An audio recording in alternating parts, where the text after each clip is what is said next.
Hello everyone, I'm Rebecca McLaughlin-Eastham and welcome to a special edition of Energy Frontiers, where we bring you exclusive conversations with the most influential people in the global energy sector. Today, as you can see, you join me from Azerbaijan's capital, Bakú, where the 11th ministerial meeting of the Southern Gas Corridors Advisory Council, alongside the 3rd ministerial meeting of the Green Energy Advisory Council, has taken place.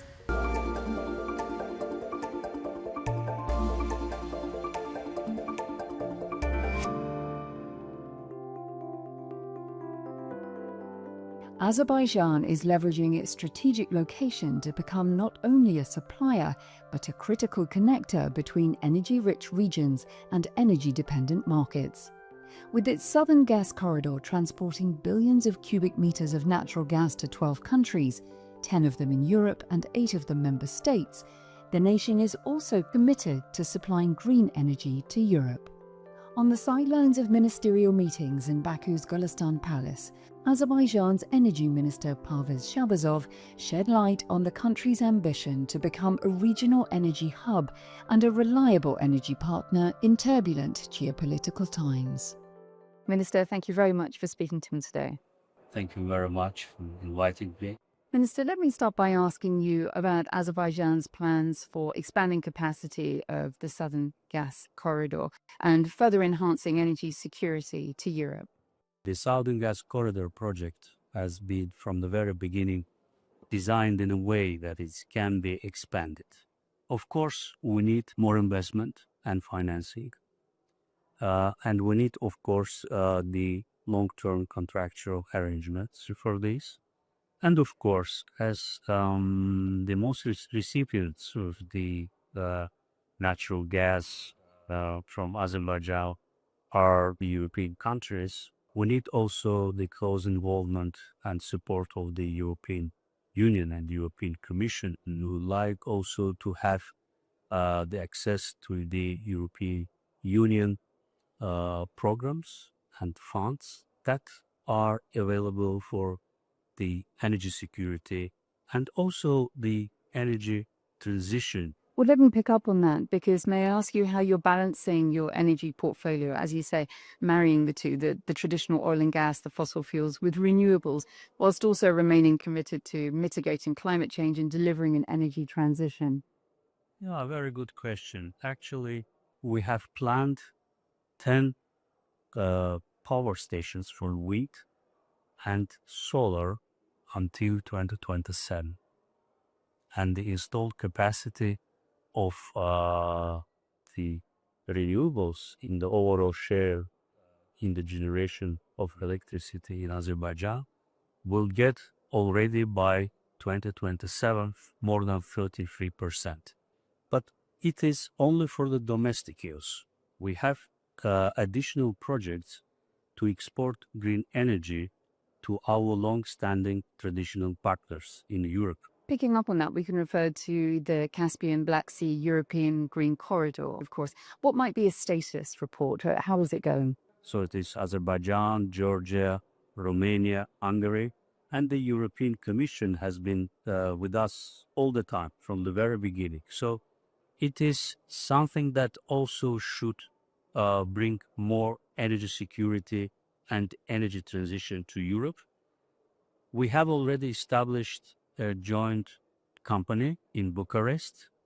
The name is KECO, and this company has already started its activities. The feasibility study of this project is already at the final stage, and we expect that it will open the way for the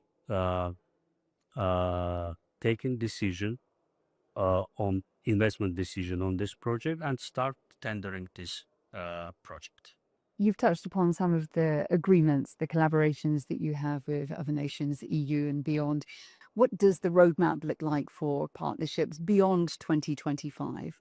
We have another project which actually started through the COP29, when the leaders of 3 countries, Azerbaijan, Kazakhstan and Uzbekistan, came together, signed intergovernmental agreement about connection of Azerbaijan with the Central Asia for the first time in the history. Even being the part of the Soviet Union, We have never been connected through the electricity and power transmission lines. There are plenty of projects, and most of them always either born here within the Southern Gas Corridor and Green Energy Advisory Council meetings, or broadly discussed in the framework of these events. Minister, it's been a pleasure. Thank you very much for your time. Thank you.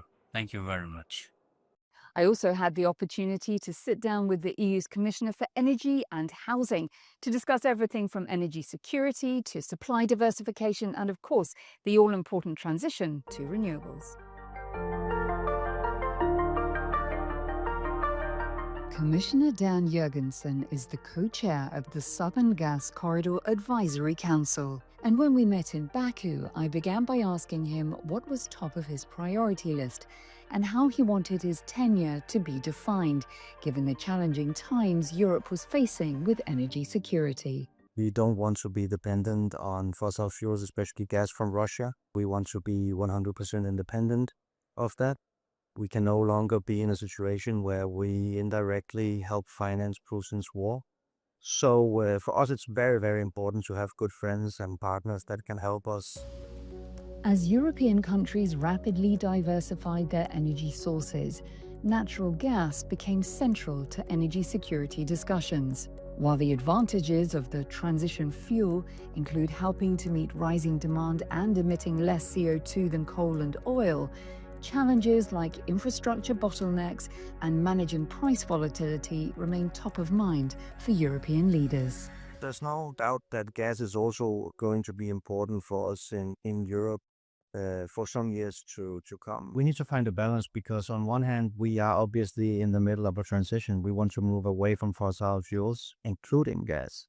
On the other hand, we also know that that is not something we can do from one day till the next. And we have people in Europe that are having problems being able to afford their energy bills. So 46 million people last year were not able to adequately heat their homes. So we need to help them. And one of the ways to do that is bring down the prices on gas. Why is that at the same time becoming independent of Russian gas? Why is that at the same time staying on course for the green transition? Because climate change has not become a smaller problem, that's also become a bigger problem. So yeah, it is a tall order, but that is why meetings like these are extremely important. Well, that is a wrap of this special edition of Energy Frontiers, brought to you from the heart of Baku. I'll see you again next time. Until then, take care and goodbye.